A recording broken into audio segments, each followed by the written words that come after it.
الحمد لله على ما أنعم، والصلاة والسلام على أكرم الرسل والأمم، وصحبه أولي الحلم والحكم.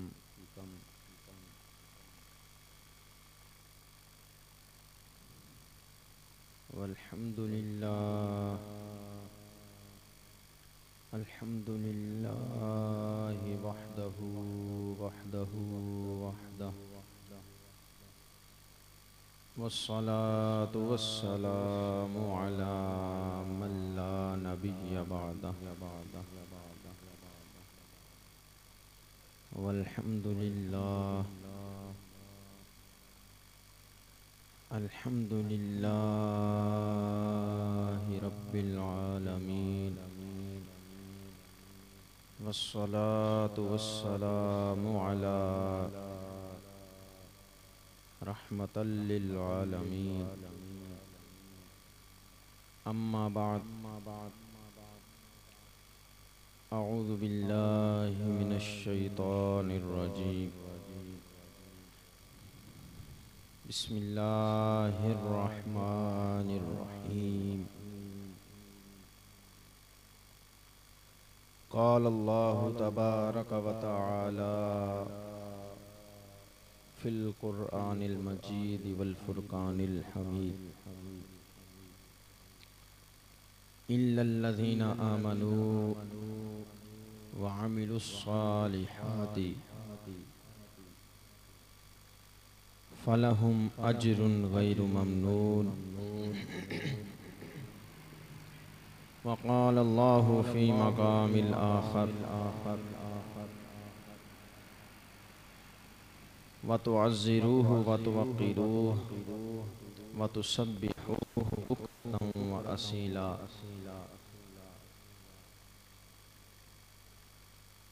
صدق الله العظيم وصدق رسوله النبي الكريم. أما بعد، أعوذ بالله من الشيطان الرجيم. بسم الله الرحمن الرحيم. إن الله وملائكته يصلون على النبي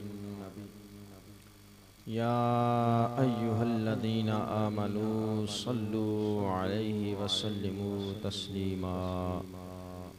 محبت سے بلند آواز سے درود پاک پڑھیے. الصلاة والسلام علیک یا رسول اللہ وعلى آلك وأصحابك يا حبيب الله. الصلاة والسلام عليك يا نبي الله وعلى آلك وأصحابك يا نور الله. الصلاة والسلام عليك يا سيدي يا شفيع المذنبين وعلى آلك وأصحابك يا رحمة للعالمين. يا صاحب الجمال ويا سيد البشر من وجهك المنير لقد نور القمر. لا يمكن الثناء كما كان حقه. بعد از خدا بزرگ توئی قصہ مختصر. هو الحبيب الذي ترجى شفاعته لكل حول من الأحوال مقتحم. مولاي صل وسلم دائما أبدا على حبيبك خير الخلق كلهم. باب جبریل کے پہلو میں ذرا دھیرے سے، باب جبریل کے پہلو میں ذرا دھیرے سے، فخر یوں کہتے ہوئے جبریل کو پایا گیا. اپنی پلکوں سے در یار پہ دستک دینا، اونچی آواز ہوئی تو عمر کا سرمایا گیا. اللہ جل جلالہ کی حمد و ثنا کے بعد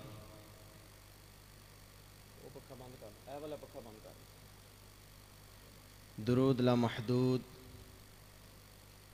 نبی اکرم شفیع مکرم رسول محتشم تاجدار عرب و عجم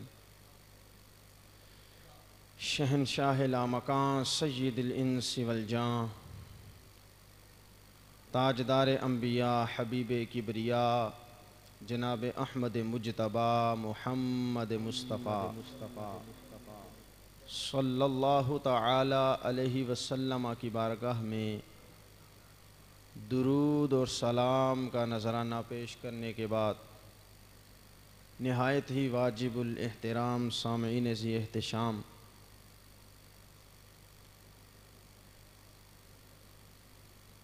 آج کی گفتگو کا جو موضوع ہے وہ اسلام کی بنیادی چیزوں کا ذکر کرنا ہے۔ اگر ہم اس کو کئی جہت سے دیکھیں تو مکمل A to Z اسلام کا علم، اسلام کی معرفت، اسلام کا تعارف آج کی گفتگو میں موجود ہے۔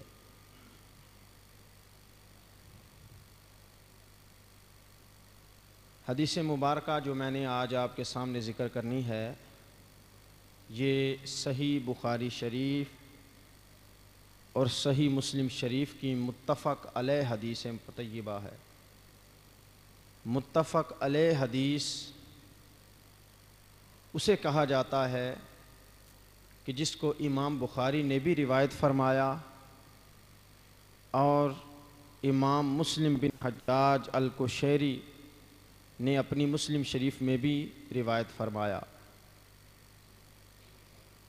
مسلم شریف اور بخاری شریف کی جو دونوں کی مروی روایات ہیں انہیں متفق علیہ احادیث کہا جاتا ہے۔ یہ بخاری شریف میں بھی موجود ہے، مسلم شریف میں بھی موجود ہے۔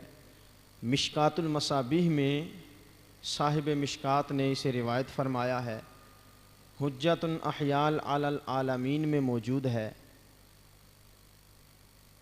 اشیات اللمعات کے اندر حضرت علامہ شیخ عبدالحق محدث دہلوی رحمۃ اللہ علیہ نے اس کی تشریح فرمائی ہے۔ مرآت المناجیح کے اندر حضرت مفتی احمد یار خان نعیمی علیہ رحمہ نے اس کی تشریح تفصیل سے بیان فرمائی ہے۔ پوری تاریخ حدیث میں سب سے عظیم اور بڑی ہی پیاری، علم والی، محبت والی، ادب والی اور بہت ہی تاریخ حدیث میں عظیم درجہ اس حدیث مبارکہ کو بھی حاصل ہے۔ اس کو حدیث کی زبان میں حدیث جبریل کہا جاتا ہے، اور یہ یاد رکھیے کہ یہ حدیث طیبہ حضرت عمر فاروق رضی اللہ تعالی عنہ سے بھی روایت ہے۔ تاریخ حدیث میں جو خلفائے راشدین ہیں انہوں نے اتنی زیادہ حدیثیں روایت نہیں فرمائیں۔ حضرت ابو بکر صدیق، حضرت عمر فاروق، حضرت عثمان غنی اور حضرت علی کرم اللہ وجہ الکریم رضوان اللہ تعالی علیہم اجمعین، ان چار خلفاء سے بہت ہی کثرت سے حدیثیں روایت نہیں ہیں۔ سب سے زیادہ حضرت ابو ہریرہ سے ہیں، حضرت عبداللہ ابن مسعود سے ہیں، حضرت عبداللہ ابن عباس سے ہیں، حضرت عبداللہ ابن عمر سے ہیں، جبکہ ان چار خلفاء سے زیادہ حدیثیں روایت نہیں ہیں۔ اس کی وجہ یہ ہے ان خلفاء کا، ان صحابہ کا عظیم درجے کا احتیاط ہوتی تھی کہ وہ حدیث کو بیان کرنے میں بھی احتیاط کرتے تھے کہ کہیں ایک لفظ کا بھی آگا پیچھا ہم سے نہ ہو جائے۔ تو یہ صحابہ کرام کی احتیاط تھی۔ لیکن اس حدیث پاک کو یہ بھی شرف حاصل ہے، بلکہ حضرت عمر فاروق کو یہ بھی شرف حاصل ہے کہ اس حدیث کو حضرت عمر فاروق نے بھی روایت فرمایا۔ حدیث مبارکہ کیا ہے؟ میرے پاس مسلم شریف موجود ہے، صحیح مسلم شریف ہے، کتاب الایمان کی پہلی حدیث ہے، پہلی جلد ہے۔ یہ بخاری شریف میں بھی ہے، مشکات شریف میں بھی ہے۔ حضرت عمر بن خطاب سے روایت ہے، فرماتے ہیں قال بینما نحن عند رسول اللہ ذات یوم، حضرت عمر فرماتے ہیں ایک دفعہ کا ذکر ہے کہ ہم آقا علیہ السلام کی صحبت میں بیٹھے ہوئے تھے۔ اذ طلع علینا رجل، کہ ہم پر ایک آدمی نمودار ہوا، ایک شخص ہمارے پاس آیا، شدید بیاض الثیاب، جس کے کپڑے بہت ہی زیادہ سفید تھے، شدید سواد الشعر، بال بہت ہی زیادہ کالے تھے، لا یرا علیہ اثر السفر، اس پر سفر کے کوئی اثر نظر نہیں آتا تھا، یعنی یہ نہیں تھا کہ وہ بہت مسافر ہے، بہت بڑا سفر کر کے آیا ہے تو سفر کی گرد یا تھکاوٹ اس کے چہرے پر نظر نہیں آ رہی تھی، ولا یعرفہ منا احد، اور ہم میں سے کوئی اسے پہچانتا بھی نہیں تھا۔ یہ لفظ اس لیے فرمایا کہ ایسا نہیں کہ وہ مدینے کا رہنے والا تھا، مدینے کی آبادی چند گنے چنے لوگ تھے، اگر وہ مدینے میں رہنے والا ہوتا تو ہمیں پتا ہوتا، اور اگر سفر کر کے آتا تو اس کے تھکاوٹ اس کی گرد چہرے پہ نظر آتی، ان دونوں میں سے کوئی بات بھی نہیں تھی۔ فرمایا حتی جلس الی النبی، حتیٰ کہ وہ آقا علیہ السلام کے پاس آ کے بیٹھ گیا، فاسند رکبتیہ الی رکبتیہ، یہ بڑے پیارے لفظ ہیں، فرماتے ہیں وہ اتنا قریب ہوا کہ اس کے گھٹنے آقا کے گھٹنوں سے ملنے لگے، حضور کے گھٹنوں کے ساتھ مس کر لیے، وَوَضَعَ كَفَّيْهِ عَلَى فَخِذَيْهِ، اور اس نے اپنے دونوں ہاتھوں کو اپنی رانوں پہ رکھ لیا، یوں جس طرح ہم نماز میں اتحیات بیٹھتے ہیں تشہد میں یوں بیٹھا۔ آج اگر مدینہ شریف کی جالیوں کے سامنے کھڑے ہو کے قیام کر کے صلاۃ و سلام پڑھیں تو کچھ لوگوں کو وسوسہ گزرتا ہے، وہ کہتے ہیں جی قیام تو نماز کی حالت ہے، تو نماز کی حالت تم آقا علیہ السلام کے سامنے کیوں اختیار کرتے ہو؟ تو قیام تو صرف نماز کی حالت نہیں، اور بھی حالتوں میں قیام ہوتا ہے، اور بھی کسی وجہ سے بندہ کھڑا ہو سکتا ہے، صرف نماز کے لیے قیام نہیں ہوتا، لیکن یوں بیٹھنا تشہد اور اتحیات جانوں پہ ہاتھ رکھنا یہ تو صرف نماز میں بیٹھا جاتا ہے، تو خاص نماز کی کیفیت کو اس شخص نے حضور کے سامنے اختیار فرمایا اور حضور کے سامنے یوں اتحیات بیٹھ گیا ادب کے ساتھ، اور وہ کیا کہنے لگا، کہتا ہے وقال یا محمد، اے محمد صلی اللہ علیہ وسلم، اخبرنی عن الاسلام، مجھے بتائیے اسلام کس چیز کا نام ہے، اسلام کسے کہتے ہیں، اسلام کی تعریف کیا ہے، اسلام کی تعارف کیا ہے؟ آقا علیہ السلام نے فرمایا، فقال رسول اللہ صلی اللہ علیہ وسلم، حضور نے ارشاد فرمایا، الاسلام ان تشہد ان لا الہ الا اللہ وان محمد رسول اللہ، فرمایا اسلام کی پہلی چیز یہ ہے کہ تو گواہی دے اللہ کے سوا کوئی معبود نہیں اور محمد اللہ کے رسول ہیں صلی اللہ علیہ وسلم، یہ اسلام کا پہلا رکن، اور فرمایا وَتُقِيمَ الصَّلَاةَ، اور تو نماز قائم کرے، یہ اسلام ہے، وَتُؤْتِيَ الزَّكَاةَ، اور تو زکوٰۃ ادا کرے، یہ اسلام ہے، وَتَصُومَ رمضان، اور تو رمضان کے روزے رکھے، یہ اسلام ہے، وَتَحُجَّ الْبَيْتَ إِنِ اسْتَطَعْتَ إِلَيْهِ سَبِيلًا، اور اگر تجھے اللہ نے پاور دی ہے، تجھے اللہ نے قدرت دی ہے، تیرے پاس مال ہے، تیرے پاس اسباب ہیں، تو تجھ پر اللہ نے حج فرض کیا ہے، تو حج ادا کر کعبے کا، یہ اسلام ہے۔ جب یہ پانچوں چیزیں حضور نے بیان فرمائی، وہ کیا کہتا ہے؟ کہتا ہے قال صدقتا، اس نے کہا اے اللہ کے رسول آپ نے سچ کہا ہے، آپ سچ کہتے ہیں۔ قال فعجبنا له يسأله ويصدقه، صحابہ کہتے ہیں ہم بڑے متعجب ہوئے، خود ہی سوال بھی کرتا ہے، خود ہی تصدیق بھی کرتا ہے، سوال وہ کرتا ہے جسے پتہ نہیں ہوتا بات کا، اور تصدیق وہ کرتا ہے جسے پتہ ہوتا ہے، پہلے سوال بھی کر رہا ہے بعد میں تصدیق بھی کر رہا ہے، ہمیں بڑا تعجب ہوتا۔ پھر اس نے کہا فاخبرنی عن الایمان، ہمیں ایمان کے بارے میں بتائی، ایمان کسے کہتے ہیں؟ آقا علیہ السلام نے فرمایا ان تؤمن باللہ، یہ کہ تو زبان سے اقرار کرے، دل سے تصدیق کرے، یعنی ایمان لائے اللہ پر، وملائکتہ اس کے فرشتوں پر، وکتبہ اس کی کتابوں پر، ورسلہ اس کے رسولوں پر، والیوم الآخر اور آخرت کے دن پر، وتؤمن بالقدر خیرہ وشرہ، اور تو اچھی اور بری تقدیر پر ایمان لائے، یہ ایمان ہے۔ اسلام میں 5 ارکان کا ذکر فرمایا، ایمان میں اللہ پر ایمان، رسولوں پر، کتابوں پر، آخرت کے دن پر، اور اچھی اور بری تقدیر پر ایمان لانا، یہ ایمان ہے۔ اس نے کہا صدقت، آپ نے سچ کہا۔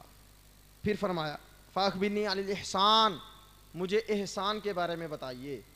آقا علیہ السلام نے فرمایا ان تعبد اللہ کأنک تراہ، احسان یہ ہے کہ تو اللہ کی عبادت ایسے کر جیسے گویا کہ تو رب کو اپنی آنکھوں سے دیکھ رہا ہے، کیوں عبادت کر۔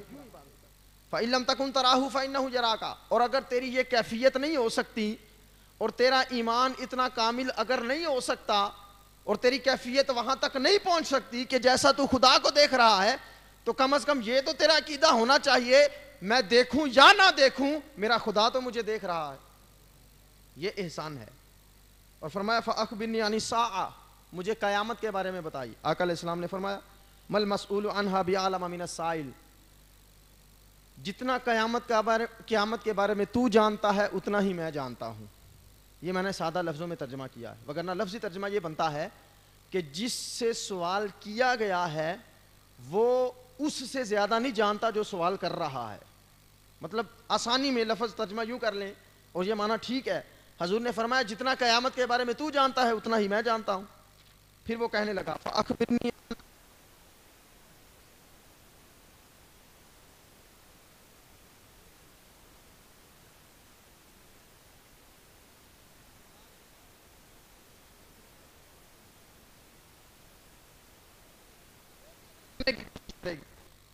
وَأَنْ تَرَى الْحُفَّاةَ الْعُرَاةَ الْعَالَةَ رِعَاءَ الشِّيَاءِ يَتَطَاوَلُونَ فِي الْبُنْيَانِ، اور تو دیکھے گا بھوکے ننگے لوگ، اجڑ قسم کے لوگ جن کو دین کی الف بے بھی نہیں آتی، ان پڑھ قسم کے لوگ، وہ ملک کے حکمران بن جائیں گے۔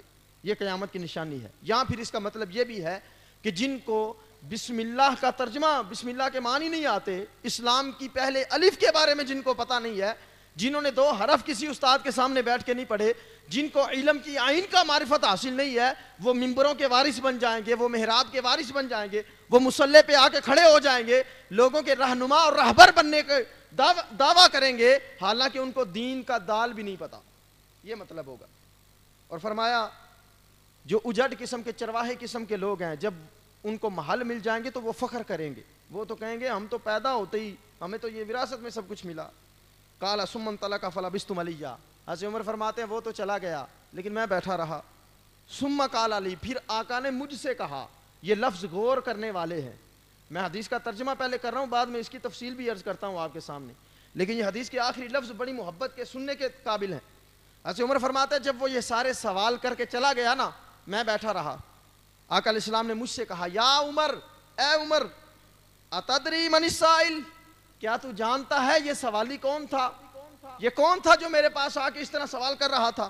قلتو، میں نے کہا اللہ ورسولہ اعلم، اللہ اور اس کا رسول ہی جانتے ہیں۔ قال، آقا علیہ السلام نے فرمایا فإنہ جبریل اتاکم یعلمکم دینکم، میرے آقا نے فرمایا یہ جبریل تھا، تمہیں تمہارا دین سکھانے آیا تھا، تمہیں تمہارا۔ اس کو حدیث جبریل اس لیے کہا جاتا ہے کہ اس میں حضرت جبریل علیہ السلام انسانی شکل میں حضور سے سوال کرنے آئے تھے۔ یہ حدیث پاک اور اس کا ترجمہ میں نے آپ کے سامنے رکھا۔ اب اس کے چند معارف میں آپ کے سامنے پیش کرتا ہوں۔ حضرت عمر سے روایت، ایک دن ہم حضور کے پاس بیٹھے تھے، اور کتنی مزے کی بات ہے اور کتنی محبت والی ہے کہ یہ کہنے کا حق صرف صحابہ کو ہے کہ ایک دن ہم حضور کے پاس بیٹھے تھے۔ صحابہ کے بعد قیامت تک روئے زمین پر کوئی ایسا پیدا نہیں ہوا جو یہ کہہ سکے کہ ایک دن میں حضور کے پاس بیٹھا تھا۔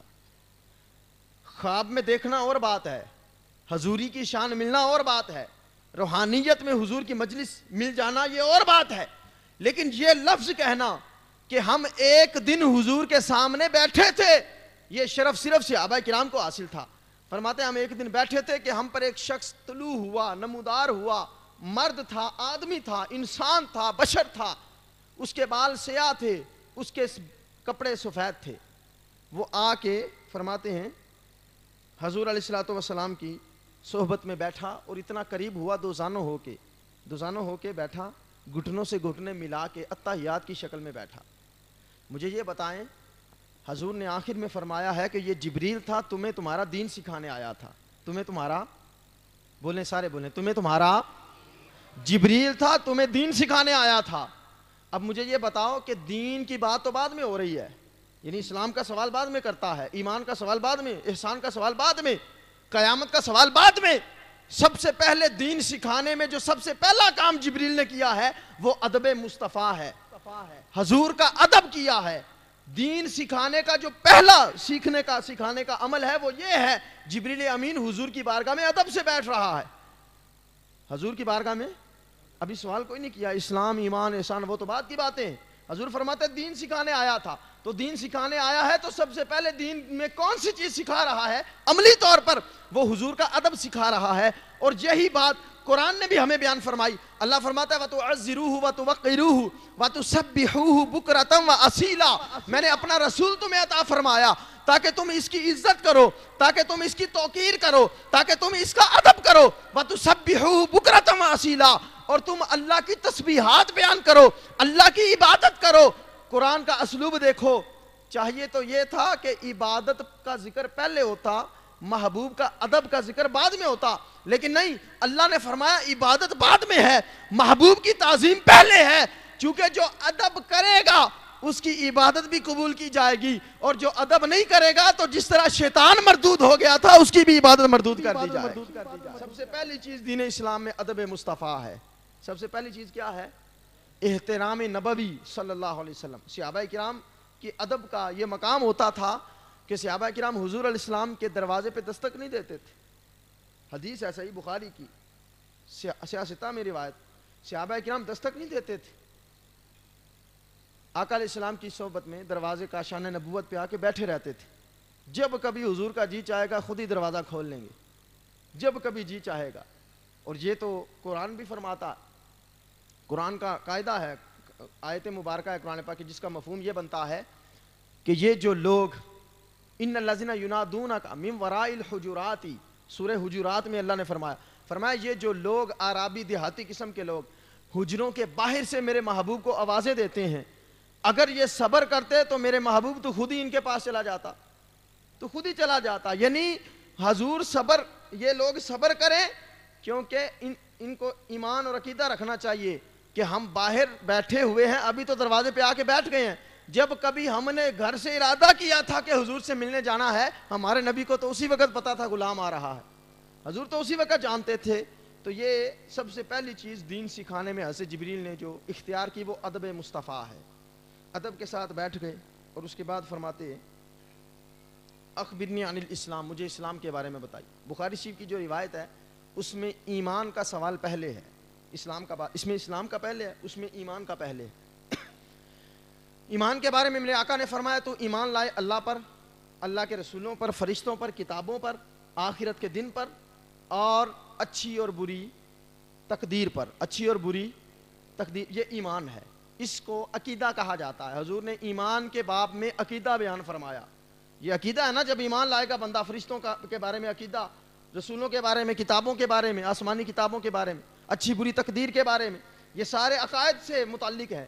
تو حضور علیہ السلام نے ایمان کے جواب میں فرمایا, عقیدہ بیان کیا کہ عقیدہ, یہ عقیدہ رکھنا ایمان ہے, اسلام ہے, دین ہے, مذہب ہے. اور جب اسلام کی باری آئی تو اسلام میں حضور نے اعمال کا ذکر فرمایا. انت شہد اللہ الہ الا اللہ. مجھے یہ بتائیں جب ایمان کا ذکر ہوا ہے تو اللہ اور رسولوں پر ایمان تو آ گیا اس میں بھی, لیکن اسلام میں دوبارہ گواہی کیوں دی جا رہی ہے کہ اللہ کے سوا کوئی معبود نہیں, محمد اللہ کے رسول ہیں؟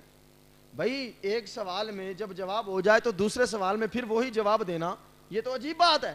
جب ایمان کے سوال میں جواب عطا فرما دیا ہے کہ اللہ اور اس کے رسول پر ایمان لانا ایمان ہے, تو پھر اسلام میں یہ گواہی دینے کی ضرورت کیوں پڑی؟ اس کی وجہ یہ ہے ایمان عقیدہ ہے, اور عقیدہ ذہن سے, دل سے متاثر ہوتا ہے, اور جو اسلام ہے یہ عمل کا نام ہے. تو حضور علیہ السلام نے فرمایا جب تم عقیدہ رکھو گے تو دل میں تو عقیدہ کر لو گے کہ اللہ کے سوا کوئی معبود نہیں, محمد اللہ کے رسول ہیں, لیکن صرف دل میں عقیدہ رکھنا اور زبان سے اپنے کلمے کا اظہار نہ کرنا یہ بھی مسلمانی نہیں ہو سکتی. فرمایا دل میں تو عقیدہ رکھ لیا ہے, اب دنیا کے سامنے زبان سے بھی اعلان کرو تو تم پر اسلام کی مہر لگا دی جائے گی. یہ مطلب ہے کہ دل اقرار باللسان و تصدیق بالقلب, یہ مطلب ہے کہ زبان سے بھی اقرار ہو اور دل سے بھی تصدیق ہو. تو فرمایا اسلام یہ ہے کہ تو گواہی دے اللہ کے سوا کوئی معبود نہیں, محمد اللہ کے رسول ہے, اور فرمایا تو نماز قائم کرے. یہ اسلام ہے. اس کا مطلب ہے جو کلمہ پڑھ کے نماز قائم نہیں کر سکتا, اس میں کمی پیشی ہے, تو وہ کامل مسلمان نہیں ہو سکتا. اس حدیث پاک سے ثابت ہو رہا ہے وہ کامل مسلمان اونچی آواز سے بولیں, کامل مسلمان نہیں ہو سکتا, کیونکہ کامل مسلمان اسلام کی نشانی یہ ہے. حضور نے فرمایا نماز قائم کرے, اور پھر فرمایا زکوٰۃ ادا کرے, رمضان کے روزے رکھے. جو روزوں میں سستی کرے, نماز میں, زکوٰۃ میں سستی کرے تو اس میں بھی یہ کامل اسلام نہیں آ سکتا. تو کامل اسلام کی بابت فرمایا کہ کامل اسلام یہ ہے کہ تو گواہی بھی دے اللہ کے سوا کوئی معبود نہیں, کلمہ بھی پڑھے, حضور علیہ السلام کی رسالت کی گواہی بھی دے, اور پھر نماز بھی قائم کرے، زکوٰۃ بھی ادا کرے، روزے بھی رکھے رمضان کے، اور اگر حج کی طاقت ہے تو حج بھی کرے. یہ اسلام ہے. تو یہ دو چیزیں ہو گئی، ایمان اور اسلام. اب تیسرا ذکر، اس نے پوچھا مل احسان یا رسول اللہ. آقا علیہ السلام سے پوچھا یا رسول اللہ احسان کس چیز کا نام؟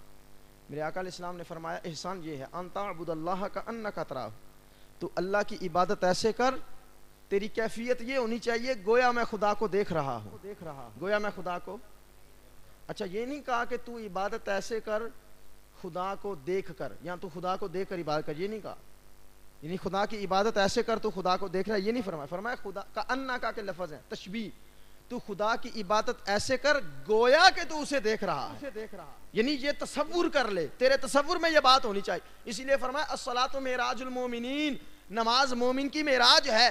ایک معراج ہمارے آقا کو بھی ہوئی تھی اور ایک معراج ہماری بھی ہے جو 5 وقت میں ہم کرتے ہیں. تو معراج نبی کی اور امتی کی معراج میں فرق یہ ہے، نبی کی معراج میں بغیر کسی پردے کے بعین ہی ذات کو دیکھا گیا تھا، اور مومن کی معراج میں گویا کا پردہ لگا دیا گیا ہے. فرمایا گویا کہ تو خدا کو دیکھ رہا ہے، اس طرح اللہ کی عبادت کرنی چاہیے. یہ معراج میں فرق ہے نبی اور امتی کی. اور فرمایا اچھا یہ ایسے بھی لوگ ہیں جو خدا کو دیکھتے ہیں نماز میں. نہج البلاغہ میں حضرت علی کا قول موجود ہے. کسی نے پوچھا تھا تم جس رب کو مانتے ہو کبھی دیکھا بھی ہے؟ دیکھے بغیر مانتے ہو؟ تو حضرت علی کرم اللہ وجہ الکریم نے فرمایا تھا 1-2 دفعہ دیکھنا تو بعد کی بات ہے، اللہ کی عزت کی قسم. نہج البلاغہ میں فرماتے ہیں اللہ کی عزت کی قسم، جب میں سجدے میں سر رکھ دیتا ہوں نا اس وقت تک سر اٹھاتا نہیں جب تک رب کو دیکھ نہیں لیتا. اللہ کو دیکھنے کے بغیر میں سر سے سجدے سے سر نہیں اٹھاتا. مطلب تھا قلبی دیکھنا، آنکھ سے دیکھنا، جسمانی آنکھ سے دیکھنا، یہ تو ہمارے آقا کی شان ہے. یعنی دل کی نظروں سے اللہ کے انوار و تجلیات کو دیکھ نہیں لیتا، اس وقت تک سجدے سے سر نہیں اٹھاتا. اور حضرت ابو ہریرہ سے روایت ہے، فرماتے ہیں اللہ کی عزت کی قسم اٹھا کے کہتا ہوں میں نے مدینے کی گلیوں میں خدا کو دیکھا ہے. مدینے کی گلیوں میں مطلب یہ ہے مدینے کی گلیوں میں رب کے انوار و تجلیات کی برسات دیکھی. تو ایسے بھی لوگ ہیں جو نماز کی حالت میں یہ کام، یعنی ان کا عقیدہ یہ ہوتا ہے، تصور ہوتا ہے کہ گویا وہ خدا کو دیکھ رہے ہیں. اور فرمایا اگر تجھے یہ کیفیت حاصل نہیں ہو سکتی، یعنی تیرے ایمان میں کمزوری ہے، تیرے اسلام میں کمزوری ہے، پختگی نہیں ہے، اور تو اتنا کامل بندہ نہیں ہے کہ تو تصور کر لے کہ میں خدا کو دیکھ رہا ہوں، تو تجھے یہ سوچنا چاہیے فَإِنَّهُ يَرَاكَ، میں دیکھوں تب بھی اور میں نہ دیکھوں تب بھی، دیکھوں یا نہ دیکھوں وہ تو مجھے دیکھ رہا ہے، اس کی نظر تو مجھ پر ہے نگاہ قدرت، وہ تو ہر وقت مجھے دیکھ رہا ہے. تو انسان کا اگر یہ عقیدہ بن جائے خدا مجھے دیکھ رہا ہے تو گناہ کرنا محال ہو جائے گا. 5 وقت نماز پڑھنے جب آتے ہیں تو یہ اسلام کے ارکان میں سے ہے نا، دوسرا رکن ہے جو حضور نے فرمایا اسلام کے جواب میں، تو قیم الصلاۃ، نماز قائم کر. تو اگر 5 وقت نماز پڑھنے آتے ہیں اور 5 وقت ہم یہ سوچ کے نماز پڑھیں کہ اللہ دیکھ رہا ہے، اگر 5 وقت یہ سوچ کے پڑھیں نا تو جب سلام پھیر کے مسجد سے باہر نکلیں تو ہم سے گناہ کرنا محال ہو جائے، ہمارے لیے بڑا مشکل ہو جائے گناہ کرنا.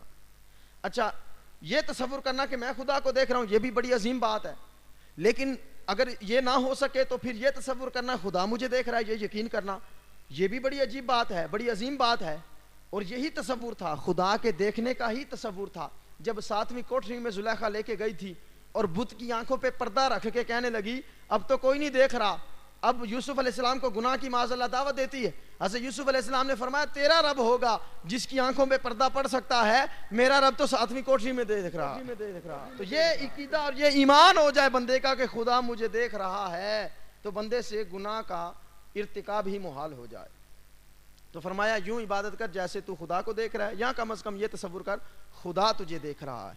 تو یہ احسان ہے. اچھا ان تینوں چیزوں کا آپس میں بڑا گہرا تعلق ہے، ذرا توجہ کیجئے گا میری طرف. اسلام کا سوال کیا، ایمان کا سوال کیا اور پھر احسان کا سوال کیا.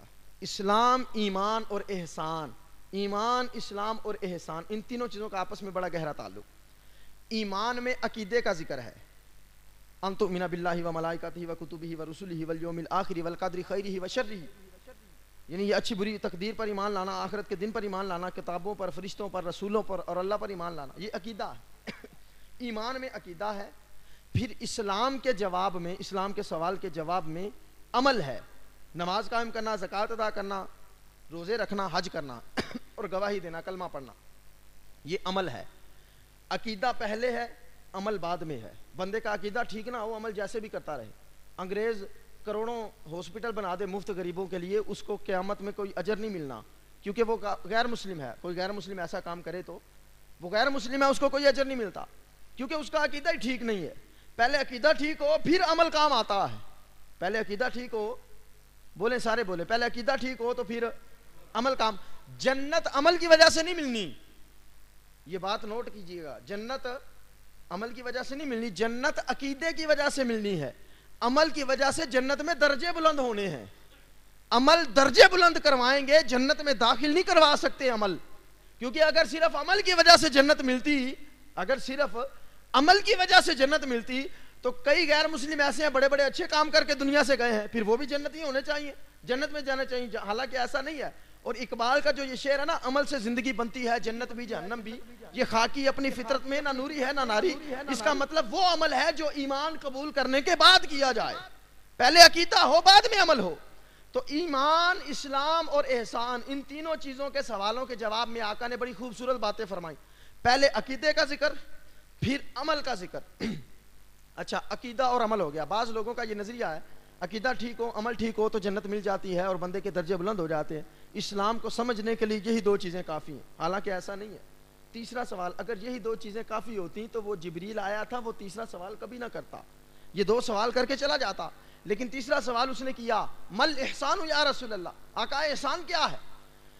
ایمان میں حضور نے عقیدہ بیان کیا, اسلام میں عمل بیان کیا, اب احسان میں حضور کیا بیان فرما رہے ہیں. دیکھیں, جب بندہ عقیدے کی بات کرتا ہے تو وہ عقیدے کا تعلق اس کے دماغ سے ہوتا ہے, اس کی سوچ سے ہوتا ہے, اس کی فکر سے ہوتا ہے. جب عمل کا ذکر کیا جاتا ہے تو عمل کا تعلق انسان کے جسم سے ہوتا ہے, ظاہری اعضاء سے, سر سے لے کر پاؤں تک یہ جو جسمانی اعضاء ہیں عمل کا تعلق ان سے ہوتا ہے. اچھا, فکری اور نظریاتی اعتبار سے جو جواب بنتا تھا وہ بھی ہو گیا عقیدے کے باب میں. اچھا, پھر عملی اعتبار سے جو ہوتا تھا وہ اسلام کے جواب میں ہو گیا. اب رہ گیا انسان کا دل. اب دل کی تربیت کے لیے حضور نے تیسرے جواب میں فرمایا, الاحسان ان تعبد اللہ کانک تراہ. ایمان میں بھی عقیدے کا ذکر, اسلام میں نماز کا ذکر. اب نماز تو پڑھ لی تو کیا صرف نماز میں ٹکرے مارنے سے, نماز پڑھ لینے سے قبول ہو گئی اور درجے مل گئے جنت میں؟ نہیں. فرمایا تیسرے جواب میں, فرمایا اب تیرا دل رہ گیا, اس کی پاکی اور طہارت کے لیے فرمایا الاحسان ان تعبد اللہ. تیرے دل میں یہ بات راسخ ہونی چاہیے کہ میں رب کو دیکھ رہا ہوں, اور اگر ایسا نہیں تو کم از کم یہ سوچ تیرا رب تجھے دیکھ رہا ہے. اب یہ جو تینوں باتیں ہیں نا, ایمان, اسلام اور احسان, اگر ان کو ہم علماء کی بولی میں بولیں تو ایمان تعلق ہے علم کلام سے. یعنی علم کلام جو اصول کی کتابوں میں موجود ہے, علم کلام ایمان سے مشتق ہے. یعنی ایمان کا جو جواب حضور نے دیا عقیدے کا, اس سے علم کلام کا باب نکلتا ہے. اور آگے رہ گیا اسلام. اسلام کے جواب میں حضور نے عمل کا ذکر کیا تو اس سے مراد علم فقہ ہے. فقہ کے علوم جو ہیں, فقہ کی باتیں, مسائل شریعت کے, یہ دوسرے جواب میں ہیں. میں نے پہلے عرض کیا, یہ باتیں میں آپ کو اس لیے تفصیل سے بتا رہا ہوں کیونکہ میں نے پہلے ذکر کیا تھا کہ یہ ایک حدیث پاک ہے, بندہ اس کو سمجھ لے تو پورے اسلام کی تعلیمات اس کے ذہن میں آ سکتی. یہ مکمل اسلام اور ایمان اور احسان کے بارے میں اور قیامت کے علم کے بارے میں مکمل عقیدہ اور نظریہ حضرت جبریل ہمیں سکھا کے گئے ہیں. حضور علیہ الصلوۃ والسلام نے ایمان کا ذکر کیا, اس سے مراد علم کلام ہے. اسلام کا ذکر کیا, اس سے مراد علم فقہ ہے. اور پھر جو احسان کا ذکر کیا, اس سے مراد علم تصوف ہے. اس سے مراد تصوف ہے, تصوف بندے کے دل کی حالت کہ تو ایسے گویا نماز پڑھ جیسے تو رب کو دیکھ رہا. یہ تین چیزوں کا آپس میں بڑا گہرا تعلق. اب ان تینوں چیزوں کے سوال کے بعد جبریل چوتھا سوال کیا کرتا ہے, سنیے گا ذرا توجہ سے. حضرت جبریل نے پوچھا, اخبرنی عن الساعہ, مجھے قیامت کے بارے میں بتائیے. مجھے, سارے بولیں مجھے. حضور نے کیا فرمایا؟ حضور نے فرمایا, مل مسئول عنہا بعلم من السائل. جو جتنا تجھے بتایا گیا ہے نا اتنا ہی مجھے بتایا گیا ہے, جتنا تو جانتا ہے اتنا ہی میں جانتا ہوں. اچھا, اس لفظ سے بعض لوگوں کے دل میں وسوسہ آتا ہے اور وہ یہ سوچتے ہیں اور عقیدہ یہ بنائے بیٹھے ہیں کہ حضور کو قیامت کا پتہ ہی نہیں تھا. اگر حضور کو قیامت کا پتہ ہوتا تو جبریل کو بتاتے کیوں نہ؟ اس نے جو پوچھا تھا قیامت کا بتائیے, تو حضور نے یہ کیوں کہہ دیا کہ جتنا تجھے بتایا گیا اتنا مجھے بتایا گیا ہے؟ حضور نے سیدھے سیدھے قیامت کا بتا کیوں نہیں دیا؟ اس سے ثابت ہوا کہ حضور کو قیامت کا علم نہیں تھا. معاذ اللہ, کچھ لوگوں کے بارے میں یہ وسوسہ. اگر حدیث غور سے پڑھ لینا تو اسی حدیث میں اس کا جواب ملتا ہے. کیا؟ اگر حضور کو پتہ نہ ہوتا, اگر مثال کے طور پہ مجھ سے کوئی بندہ مسئلہ پوچھے, کوئی بندہ مسئلہ پوچھتا ہے مجھ سے، کوئی بزرگ مسئلہ پوچھتا ہے، میں آگے سے جواب نہیں دیتا، میں کہتا ہوں جی جتنا آپ کو پتہ ہے نا اتنا ہی مجھے پتہ ہے، یا جتنا مجھے پتہ ہے اتنا ہی آپ کو پتہ ہے، تو اس کا یہ مطلب ہے کہ مجھے علم ہی نہیں مسئلے کا؟ نہیں، یہ ہرگز مطلب نہیں۔ مطلب یہ ہے کہ وہ مسئلہ عام لوگوں میں بیان کرنے والا ہے ہی نہیں، اس لیے اس کو راز میں رکھا گیا ہے۔ تو حضور علیہ السلام کو اگر پتہ نہ ہوتا تو حضور یہ کہتے لا ادری لا عالم، میں نہیں جانتا، مجھے علم نہیں ہے، جبکہ حضور نے یہ تو کہا ہی نہیں ہے کہ مجھے قیامت کا علم نہیں، فرمایا جتنا تجھے بتایا گیا ہے اتنا ہی مجھے بتایا گیا ہے۔ اب جو لوگ کہتے ہیں حضور کو علم نہیں، اس کا مطلب ہے ان لوگوں کو چاہیے کہ جو پوچھنے آیا تھا ذرا اس سے جا کے پوچھے تجھے قیامت کا کتنا پتا ہے۔ حضور نے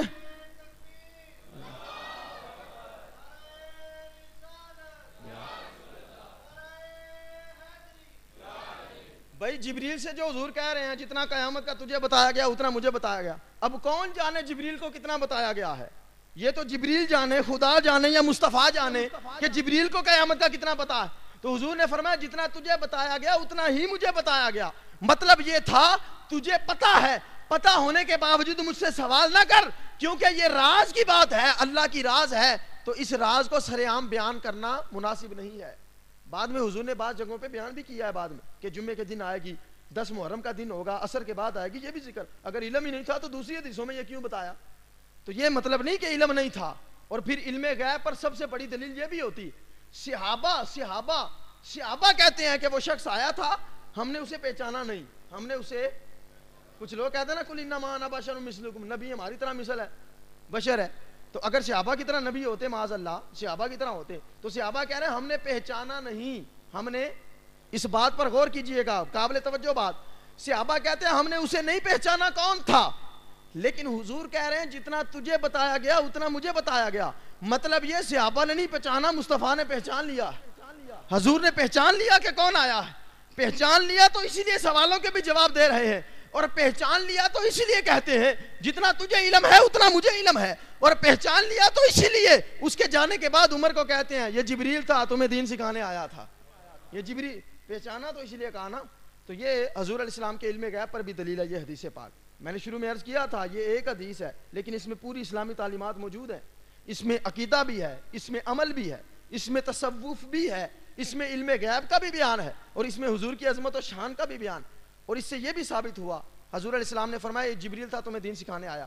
اچھا قیامت کی نشانیوں کے بارے میں حضرت جبریل نے جب پوچھا، فرمایا مجھے قیامت کی نشانیاں بتا دیجیے، آقا علیہ السلام نے فرمایا قیامت کی نشانیاں یہ ہے، اولاد اپنے والدین پر حکمرانی کرے گی، ماں باپ پر رعب پیدا کرنے کی کوشش کرے گی، دبدبہ بنائے گی ماں باپ پر، حالانکہ ماں باپ ہیں، والدین ہیں، ان کی عزت احترام ان کی نظروں میں نہیں رہے گی، بلکہ اولاد ان پر رعب اور دبدبہ قائم کرے گی، اپنا رعب بنائے گی، حکمرانی کرے گی۔ اور دوسرا فرمایا کہ جو بھوکے ننگے لوگ ہیں، جو اجڑ اور جاہل قسم کے لوگ ہیں، وہ حکمران بن جائیں گے۔ اور تیسرے نمبر پہ فرمایا کہ جن کے پاس کچھ بھی نہیں تھا، بھوکے ننگے لوگ تھے، پھر کسی طریقے سے ان کے پاس مال کی کثرت آئی، انہوں نے بڑے بڑے محلات بنا لیے اور اپنے محلات پر فخر کرنے لگے اور اترانے لگے، غرور اور تکبر میں آ گئے۔ فرمایا یہ ساری نشانیاں کس کی ہیں؟ قیامت کی۔ یہ قیامت کی نشانیاں حضور نے 1400 سال پہلے بیان کی تھی۔ اب مجھے بتائیے ایمان کو، اللہ کو حاضر ناظر جان کر ایمان سے، کہ یہ جتنی نشانیاں حضور نے بتائی ہیں 1400 سال پہلے، سیم ٹو سیم 100% یہ نشانیاں پائی جا رہی ہیں کہ نہیں پائی جا رہی؟ جن کو دین کی الف باء کا پتہ نہیں ہوتا وہ ممبروں کے وارث بن جاتے ہیں، جنہوں نے 2 حرف کسی مدرسے میں کسی استاد کے سامنے بیٹھ کے پڑھے نہیں ہوتے، 2-4 تقریریں رٹ کر ممبروں کے وارث بن جاتے ہیں، مصلی کے وارث بن جاتے ہیں، اور جن کو کسی قسم کا دین کی سمجھ ہی نہیں ہوتی وہ ملک کے حکمران بنے بیٹھے، اور جو لوگ بھوکے ننگے ہوتے تھے وہ آج محلات کے مالک بن کر فخر کرتے ہیں، اتراتے ہیں۔ تو یہ قیامت کی نشانیاں ساریاں حضور علیہ الصلوۃ والسلام نے حضرت جبریل کو بتائیں۔ اچھا وہ اٹھ کے چلا گیا، صحابہ کہتے ہیں ہم نے نہیں پہچانا کون تھا، ہم کچھ دیر بیٹھے رہے، پھر حضور علیہ السلام نے حضرت عمر سے کہا اتدری من السائل، جانتا ہے یہ سوالی کون تھا؟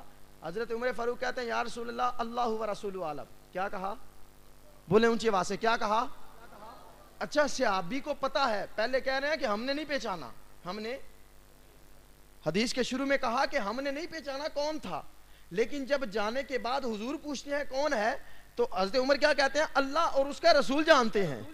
یعنی پہلے کہتے ہیں مجھے پتا نہیں کون ہے لیکن رسول کو پتا ہے، حضور کو پتا ہے کون ہے۔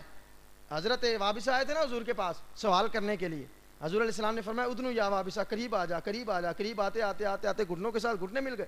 میرے آقا نے فرمایا جو تو سوال کرنے آیا ہے وہ تو کرے گا یا میں بتاؤں؟ جو سوال کرنے آیا ہے تو پوچھے گا یا میں بتاؤں تیرا کیا سوال تھا اور پھر اس کا جواب بھی بتاؤں؟ حضرت وابسہ نے پوچھا یا رسول اللہ اگر آپ بتانے پہ آئے ہیں تو آپ ہی بتا دیجئے۔ اب سوال امتی کے دل میں ہے، لیکن آقا علیہ السلام فرماتے ہیں میں بتاؤں تو کیا پوچھنے آیا؟ اس مقام پر درویش نے کہا تھا ڈٹھے ورق قرآن دے پھول سارے، تیری شان جیا نہیں کوئی ہور ڈٹھا، تیری ذات دا کرے مقابلہ جیڑا، انہوں عاشقاں ازلی چور ڈٹھا، کوئی نور آکھے کوئی بشر آکھے، ہر پاسے پیندہ شور ڈٹھا، اللہ والے گل مکا دیتی تو ساں ہور ڈٹھا ساں ہور ڈٹھا۔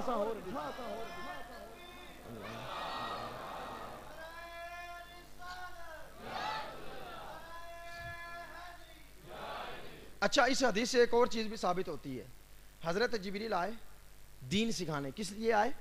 بولیں سارے، کس لیے آئے؟ دین سکھانے۔ اچھا دین سکھانے آئے تھے تو ڈائریکٹ سے آبا کو سکھا دیتے بھائی اسلام یہ ہے، ایمان یہ ہے، قیامت تب آئے گی، اس کی نشانیاں یہ۔ حضور سے پوچھنے کی کیا وجہ تھی؟ مطلب آ کے وہ دین جو سکھانے والا ہوتا ہے وہ خود سکھاتا ہے نا بھائی، جو پڑھانے والا ہوتا ہے۔ اب اگر میں اپنی کلاس میں اسٹوڈنٹس کے پاس آؤں اور ساتھ اپنے دوسرا بندہ لے آؤں، اب پڑھا وہ رہا ہو، بتا وہ رہا ہو، اور لوگ مجھے استاد کہنا شروع کر دیں یا میں کہوں میں سکھا رہا ہوں تمہیں، تو یہ عجیب بات نہیں بھئی؟ اگر میں پڑھانے آیا ہوں تو مجھے پڑھانا چاہیے، میں سکھانے آیا ہوں مجھے سکھانا چاہیے۔ ساتھ والے بندے سے میں پوچھ رہا ہوں اور وہ سکھا رہا ہے، اور پھر میرے جانے کے بعد وہ کہتا تھا یہ تمہیں سکھا رہا تھا۔ ایک مثال دے رہا ہوں صرف سمجھانے کے لیے۔ اچھا جبریل سکھانے آئے تھے تو جبریل کو ڈائریکٹ صحابہ سے کہنا چاہیے تھا، لیکن جبریل آیا حضور کے پاس، حضور سے سوال کیے، آقا علیہ السلام نے جواب دیے۔ اب اس کے بعد آقا فرماتا ہے یہ جبریل تھا تمہیں تمہارا دین سکھانے آیا تھا۔ مطلب یہ تھا جبریل، لیکن اس کی پیروی کرنا، اس کی اطاعت کرنا ڈائریکٹ تم پر فرض نہیں ہے، اس لیے جبریل نے ڈائریکٹ تم سے نہیں کہا کیونکہ میری اطاعت تم پر فرض ہے۔ جبریل اس لیے سوال کرنے آیا ہے اور پھر اس نے ادب سکھایا، دین سکھایا، اسلام سکھایا، ایمان سکھایا اور احسان سکھایا، قیامت کی نشانیاں بتائیں، اور سب سے پہلے اس نے ادب مصطفیٰ سکھایا، اور دین کی سب سے اساس اور بنیاد احترام نبوی ہے۔ تو جبریل یہ سکھانے آیا تھا، زبان حال سے کہتا تھا باب جبریل کے پہلو میں ذرا دھیرے سے فخر یوں کہتے ہوئے جبریل کو پایا گیا، اپنی پلکوں سے در یار پہ دستک دینا، اونچی آواز ہوئی تو عمر کا سرمایہ۔ یہ دین کی بنیاد ہے، یہ دین کی ادب مصطفیٰ، احترام نبوی صلی اللہ تعالی علیہ وسلم، یہ دین سکھانے۔ فرمایا تمہیں تمہارا دین سکھانے آیا تھا، تمہیں تمہارا۔ اچھا جبریل جو ہے نا، جبریل کا لفظ یہ بڑا مقرب فرشتہ، اور یہ فرشتوں میں رسول ہیں۔ حضرت جبریل علیہ السلام فرشتوں میں 4 رسول ہیں جو اولو العزم فرشتے ہیں، حضرت اسرائیل، حضرت میکائیل، حضرت اسرافیل اور حضرت جبریل علیہ السلام۔ حضرت جبریل علیہ السلام وحی پر مامور ہیں، انبیاء پر وحی لے کے آتے ہیں۔ حضرت میکائیل علیہ السلام پانی پر مامور ہیں، بارشیں نازل ہوتی ہیں، سیلاب وغیرہ کے پانی آتے ہیں یا بارش کا جو بھی معاملہ ہے کائنات میں وہ حضرت میکائیل کے ہاتھ میں۔ حضرت اسرافیل علیہ السلام قیامت کا قریب سور پھونکیں گے، یہ ان کے ہاتھ میں۔ یعنی بڑا عظیم کام سب فرشتوں کے۔ حضرت اسرائیل علیہ السلام انسانوں کی روحیں لے کے رب کی بارگاہ میں حاضر ہوتے ہیں، جان کھینچتے ہیں، تو یہ بڑے عظیم کام ہے اور بڑے عظیم فرشتوں کے ہاتھوں میں ہے، اور یہ چاروں فرشتے فرشتوں میں رسول ہیں، اور پھر ان چاروں میں جو سب سے افضل ہے وہ حضرت جبریل علیہ السلام ہیں۔ اور حضرت جبریل یہ اس ہستی کا نام ہے، اس فرشتے کا نام ہے جو 1,24,000 کم و پیش ہر نبی کے پاس بھی آیا ہے، ہر نبی کے پاس وہی لے کے آیا، اور پھر آسمانی جتنے صحیفے تھے اور جتنی کتابیں تھیں سب کا حافظ بھی ہے۔ حضرت جبریل سب کتابوں کے حافظ ہیں، صرف قرآن کے ہی نہیں، سب کتابوں کے حافظ ہیں۔ اور پھر اس کو یہ بھی شرف حاصل ہے جو بیت المعمور فرشتوں کی مسجد ہے، عرش معلیٰ پر سدرۃ المنتہا کے قریب، اس کے امام اور خطیب بھی حضرت جبریل علیہ السلام ہے۔ اور جبریل یہ سریانی زبان کا لفظ ہے، جبریل جو ہے جبر کا مطلب ہوتا ہے بندہ، ایل اسرائیلی زبان میں کہتے ہیں اللہ کو، جبریل کا مطلب ہے اللہ کا بندہ۔ جبریل کو عربی میں کنورٹ کریں تو مطلب بنتا ہے عبداللہ، یعنی جبریل کا مطلب اللہ کا بندہ۔ اچھا جبریل کی شان یہ ہے، حضور فرماتے ہیں اس کے 600 پر ہیں، اور ایک پر اتنا بڑا ہے اگر پھیلا دے تو آسمان اور زمین کم پڑ جائیں۔ جبریل کا ایک پر اتنا بڑا ہے کہ 7 آسمان 7 زمینوں پر ایک پر پھیلے، اور ٹوٹل پر 600 ہیں جبریل کے، اور جس بھی لباس میں چاہے، جس بھی ہستی کی صورت میں چاہے جبریل آ سکتا۔ ساروں کتابوں کا حافظ بھی ہے، بیت المعمور مسجدوں کی فرشتوں کی مسجد کا امام و خطیب بھی ہے، تمام فرشتوں کا رسول بھی ہے، اور تمام فرشتوں سے افضل بھی ہیں، سب نوریوں کے سردار بھی ہیں، نوریوں کے سردار ہونے کے باوجود بھی جب اتحیات کی صورت میں حضور کے سامنے بیٹھے ہیں اور آ کے حضور سے سوال کیے ہیں، ادب دکھایا ہے کہ میرے دل میں کتنا ادب مصطفیٰ ہے، تو اس سے ثابت ہوتا ہے کہ جب نوریوں کا سردار مصطفیٰ جیسا نہیں ہو سکتا تو عام گناہگار امتی حضور جیسا کیسے ہو سکتا؟ وہ اتنا عظیم فرشتہ جبریل وہ ادب سے حضور کے پاس آ رہا ہے اور آ کے سوال حضور سے کر رہا ہے. تو یہ حضرت جبریل علیہ السلام، اور یہ بڑی حضرت جبریل کی بڑی خوش نصیبی ہے. حضرت جبریل علیہ السلام، روایت ہے نا حضرت شیخ عبدالحکیم غوث دہلوی سے غالباً اشیاۃ العلومات میں ہے یا امام جلال الدین سیوطی سے الخصائص الکبریٰ میں موجود ہے، ان دونوں میں سے کسی ایک کتاب میں حدیث ہے. حضرت جبریل علیہ السلام سے حضور علیہ السلام نے پوچھا تھا، اے جبریل تو نے کائنات میں بڑے حسین دیکھے ہیں، کوئی ہم سے بھی زیادہ دیکھا ہے، کوئی ہم سے بھی بڑا دیکھا؟ حضرت جبریل نے عرض کی، یا رسول اللہ کی عزت کی قسم میں نے یوسف کو بھی دیکھا تھا، میں نے ایوب کو بھی دیکھا تھا، یعقوب کو بھی دیکھا تھا، میں نے تمام نبیوں کو دیکھا تھا، لیکن اللہ کی عزت کی قسم اللہ تعالیٰ نے یوسف علیہ السلام پر 9 حصے حسن خرچ کیا. کتنے حصے؟ 9 حصے. کتنے حصے؟ یہ جبریل علیہ السلام کی تعارف اس لیے بتا رہا ہوں کہ اس حدیث کو حدیث جبریل کہا جاتا، حضرت جبریل سے منسوب ہے یہ حدیث پاک. تو فرمایا یا رسول اللہ حضرت یوسف پر اللہ نے 9 حصے حسن خرچ کیا اور آپ پر اللہ نے 90 حصے حسن خرچ کیا. تو یوسف کی شان دیکھو، انگلیاں کٹ گئیں مصر میں عورتوں کی، اور حضور علیہ السلام کی عظمت و شان کے کیا عالم. تو عرض کی یا رسول اللہ میں نے سب نبیوں کو دیکھا لیکن آپ جیسا حسین ہاں. اسی کا ترجمہ کیا تھا حسان ابن ثابت نے، واحسن من کلام ترکت عینی واجمل من کلام تلد النساء خلقت مبرئا من کل عیب کانک قد خلقت کما تشاء. اور اسی کا ترجمہ کیا تھا اعلیٰ حضرت نے کہ حسن یوسف پہ کٹی مصر میں انگشت زنا، سر کٹاتے ہیں تیرے نام پہ مردان عرب. اور اسی کا ترجمہ کیا تھا تاجدار گولڑا نے، مکھ چند بدر شاشانی ہے، متھے چمک دی لاٹ نورانی ہے، کاری زلف تے اکھ مستانی ہے، مخمور اکھیں مدبر. سب کو اس حدیث جبریل کی برکات کا فیضان نصیب فرمائے، اور اس حدیث پر جتنے بھی اسلام، ایمان اور احسان کے بارے میں، عقائد کے بارے میں، تصوف کے بارے میں جو معارف اور باتیں موجود ہیں، ہمیں ان کی معرفت، ان کی حکمت سمجھنے کی اور اس کو عمل کرنے کی توفیق نصیب فرمائے. وما علینا الا